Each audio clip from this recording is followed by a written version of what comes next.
મોહમ્મદ હુસૈન સૈયદ નું ખૂન શહેરના પાણીગેટ વિસ્તારમાં વિશાલ કહાર દ્વારા જ્યારે ખૂન કરવામાં આવ્યું, જેમાં પરિવારજનો આક્ષેપ કરી રહ્યા છે કે આ મુસ્કાન મલિકની પણ સંડોવણી છે. મુસ્કાન મલિકની પણ આ ખૂન કેસમાં સંડોવણી હોય તેવા પરિવાર દ્વારા આક્ષેપ કરવામાં આવ્યા છે. થોડા દિવસ અગાઉ જ વડોદરા શહેરની મધ્યમાં પાણીગેટ પાસે એક ખૂની ખેલ ખેલાયો. એક ખૂની ખેલમાં અનેક ટર્નિંગ સામે આવી રહ્યા છે, એટલે કે અનેક મુદ્દે માહિતી મળી રહી છે, જેમાં એક વ્યક્તિની સંડોવણી મુસ્કાન મલિકની સંડોવણી હોય તેવા પરિવારજનોએ આક્ષેપ કર્યા છે. વડોદરા શહેરના પાણીગેટ પોલીસ સ્ટેશન વિસ્તારમાં 4 દિવસ અગાઉ ખૂની ખેલ ખેલાયો છે. આરોપી વિશાલ કહાર દ્વારા મોહમ્મદ હુસૈન સૈયદની હત્યા કરવામાં આવી છે, જેમાં આરોપી વિશાલ કહારની પોલીસ દ્વારા ધરપકડ પણ કરવામાં આવી છે. વડોદરા શહેર પોલીસ કમિશનરને પરિવાર દ્વારા પોતાના દીકરાની હત્યા અંગે પોલીસ કમિશનર કચેરી લેખિત રજૂઆત કરવામાં આવી છે. ફરિયાદી કમરુ નિશાહ ઝુલ્ફકાર અલી સૈયદ, જેઓ રહેવાસી તણાવ પાસે પાણીગેટ ખાતે રહેવાસી છે, ત્યાંના ઉચ્ચ પોલીસ અધિકારીને અરજી આપી જણાવ્યું છે કે તેમના દીકરા મોહમ્મદ હુસૈન સૈયદની હત્યા પાછળ વિશાલ કહાર સાથે રહેલા ઉર્ફે મુસ્કાન સલીમ મલિકની પણ એ વ્યક્તિની પણ સંડોવણી હોય તેવા સંદેહ છે. પરિવારના આક્ષેપ છે અગાઉ પણ આરોપી દ્વારા તેમના દીકરાને મૃતકની પત્ની અને વિશાલ કહાર દ્વારા ધાકધમકી અને મારપીટ કરવામાં આવી હતી. ઘટના પહેલા પણ ઝઘડો અને તણાવની પરિસ્થિતિ ઊભી થઈ હતી તે વાત અરજીમાં ઉલ્લેખ કરવામાં આવ્યો છે. ફરિયાદીએ દાવો કર્યો છે કે તેમના પાસે મારપીટ સંબંધિત ફોટોગ્રાફ્સ પણ ઉપલબ્ધ છે. પરિવારજનોનો આક્ષેપ છે કે આ ઘટનામાં સંડોવાયેલી મોહમ્મદ હુસૈન સૈયદની પત્ની રહીલા ઉર્ફે મુસ્કાન સલીમ મયક સામે પણ કડક કાર્યવાહી થવી જોઈએ અને મૃતક પરિવારને ન્યાય મળવો જોઈએ, જેને લઈને વડોદરા પોલીસ કમિશનરે રજૂઆતો કરી છે. હવે જોવાનું એ રહ્યું કે પોલીસ તપાસમાં શું બહાર આવે છે. मैं इंसाफ मांगने आई हूँ कि मेरे बेटे का इंसाफ करो जो खून हो गया है. किसकी वजह से हुआ है?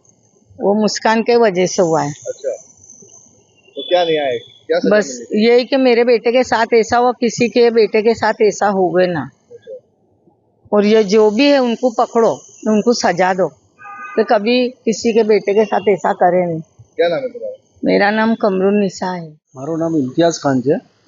અત્યારે 2 દિવસ પહેલાં પાણીગેટ બહાર જે ઘટના ઘટી છે એ મારો સાડો મોહમ્મદ હુસૈન સૈયદ ને એક વિશાલ કહાર નામના વ્યક્તિએ તીક્ષ્ણ હથિયાર વડે ઘાતકી હત્યા કરી નાખી છે, જેના સંદર્ભમાં અમે કાલે પાણીગેટ પોલીસ સ્ટેશનમાં પીઆઈ સાહેબને મળ્યા. એમને અમને કોપી આપી છે એફઆઈઆરની, ફર્સ્ટ એફઆઈઆરની.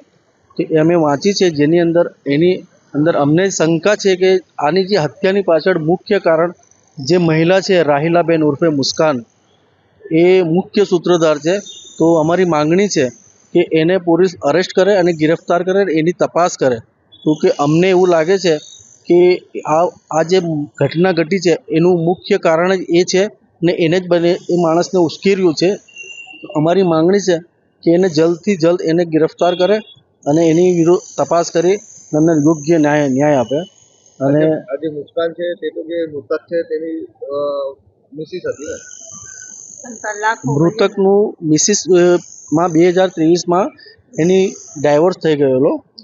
તો એના પછી બી કોર્ટે ઓર્ડર આપેલો કે એનું નાનું બાળક છે, તો ડાયવોર્સ પછી એનો જે પિતા છે એને મળવાની પરમિશન આપેલી કે જ્યારે બી એને મળવું હોય તો એને મળવા દેવું જોઈએ. તો જ્યારે એ મળવા જતો હતો એની ત્યાં, તો અમારી પાસે એવિડન્સ છે કે જ્યારે બી એ બાળકને મળવા જતો હતો તો આ રાહિલા ઉર્ફે મુસ્કાન જે છે ને એને જાતે બી મારતી હતી અને આ વિશાલ કહાર જોડે બી એને માર ખવડાવતી હતી અને બીજા બી 2-4 જણા જોડે માર ખવડાવતી હતી.